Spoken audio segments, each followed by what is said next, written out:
Good morning, everyone. Thank you for tuning in to the channel. Please like, share, and subscribe so that you can continue receiving the latest and greatest news. Lloyd Evans' wife has spoken out through a verified account. Now, most of the people that follow claim to be so concerned about Deanna. So let's take a deeper look at what's going on. So Lloyd's wife, Deanna, made the following statement online. She says, "Hello, everyone. Please, can you help me? Can you please share my message? The fake conversation shared on Mike and Kim's Twitter is fake and not me. Thank you." Deanna also made the following statement. She said, "Thank you. I have with my Twitter account also asked Mike and Kim to stop. The amount of fabricated stuff is getting out of hand."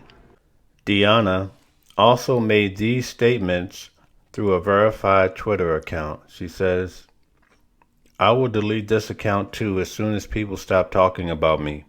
Twitter is not my kind of circus." She also went on to say, "I didn't say I would say my story. My story is mine. I said I would speak for myself to say that the conversations have been fabricated, as that is what I have done. Why is that fishy? Why would I need to make a long statement?" And then the third comment was, "I never wanted to go public, but when you have someone calling social services on you, you have to act. You are mother, so put yourself in my shoes." So the other day, Kim Silvio made the following statement. She says, "I have spoken to Deanna and she has asked me to confirm that this is her Twitter account. She asked me to do this so she can speak for herself and so you know it's her." And then someone asked, "Did you speak with her by phone this time?" And Kim Silvio says, "Video call, yes."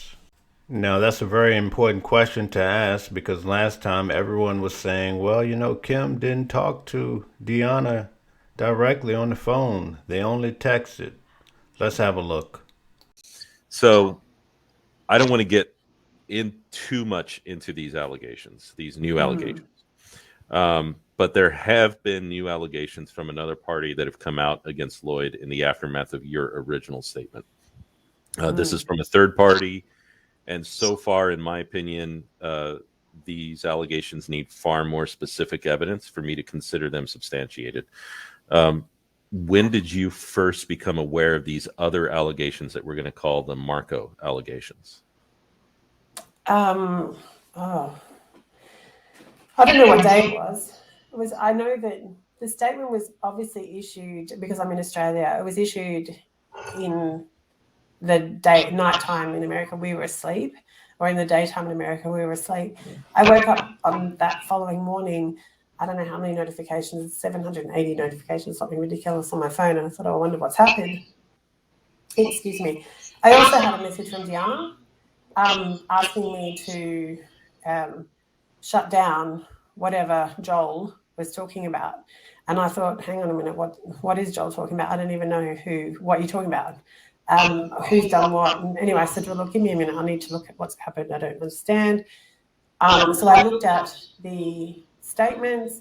I looked at what had been said, what had been done. I didn't know what on earth had happened. So I contacted Kim and Mikey and said, look, I've been contacted by Deanna. She's objecting. She wants this shut down. What's going on? Tell me what's happening.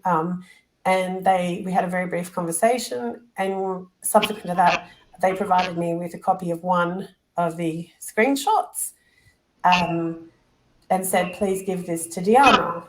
And I said, okay, so I did. And I sent it to her and said, look, this is what I've been shown. Like, this is all I know. And she obviously emphatically denied it and said, certain things, all to the summary of this is all lies, it's rubbish, it's not true, it's false.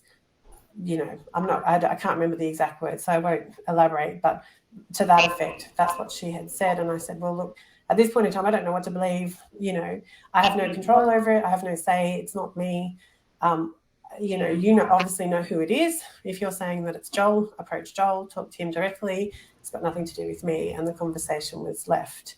And it was not exactly those words. It's just words to that effect, that, it's got nothing to do with me. And so that's when I became fully aware of the Marco allegations, and that there was alleged information that substantiated that claim. Allegedly, I don't know. I'm not going into it. I'm not getting involved.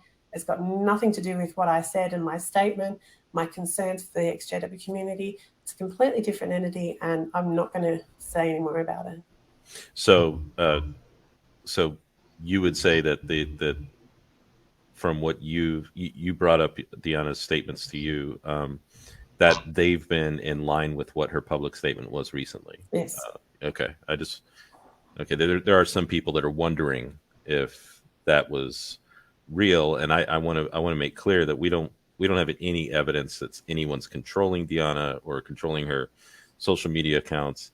And you spoke to her directly, and no, I didn't speak with her. I just want to be very clear. I messaged with her. Oh, gotcha. Okay. I did try and speak to her on the phone. I tried to call so I could speak with her, and she didn't take my call, but we continued messaging. So I don't know. I know that this message came from Deanna's phone. I have no reason to question that it wasn't Deanna. I don't know 100% that it was her.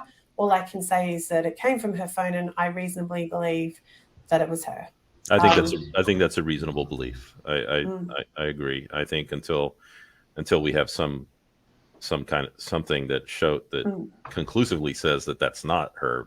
I think it. Which I have no evidence. Otherwise, it's wild talk. Yeah. Otherwise, it's just wild talk and pure speculation. And at any rate, I will say this. I know Deanna reasonably well, and if she said that she didn't have any knowledge of it, then we have to accept that. I don't think it's constructive to get into, she didn't do this and that. And some of the things I've heard people write about Deanna in the last few days have been absolutely disgraceful. So I just think it's not helpful to anybody to make that speculation that it is or isn't her. Whether it is or isn't her isn't helping her. So talking about it's not helping anybody. I agree. And I think that before anybody brings her into and accuses her of anything, there needs to be, she's the one, she's been, in my opinion, she is the first victim in all of this, in this whole mess. And I agree. She needs to be treated with kid gloves, the utmost empathy. And until there's any evidence to the contrary, that needs to be the default. And absolutely, I couldn't agree with you more. And it really annoys me that anything other than that's going on. So let's address the big question. Are the screenshots real or fake? On or about February the 21st, Kim commented under one of my videos with the following. She says, "If you would check online, the emails have been verified by Capitan that I did not create the statement. I have sent the original to 2 other computer guys to verify it." So now let's go over to Twitter and check out Capitan. Okay, so I followed Kim's advice and I came over to Capitan's Twitter. And notice what he posted on February the 20th, 2022. He says, "I'm in receipt of the original email file sent to Kim and Mikey from the person calling themselves Marco, which included his recent statement. I have examined the email header information, which includes server routing. Here are my findings." When you go below, he says, "I am satisfied that the email the person calling themselves Marco existed on February the 9th, 2022. But notice what he says next, and this is the key point. He says, "I'm satisfied that the email Kim and Mikey received came from that address on February the 9th, 2022. So this gentleman called Capitan says that he saw where Kim and Mikey received an email from this Marco character on February the 9th, 2022.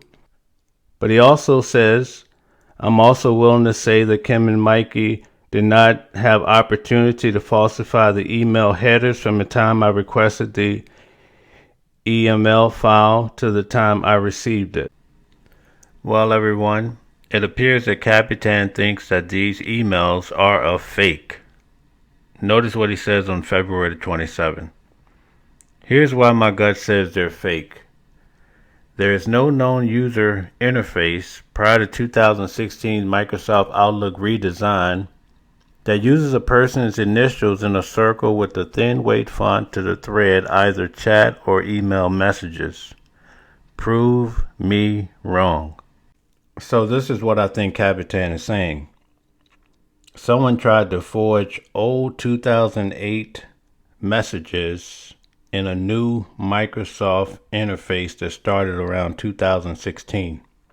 So someone tried to make up these messages just to bring harm to Lloyd, and we see now to Deanna, because people are going as far as calling social services. So in conclusion, I'd like to say this.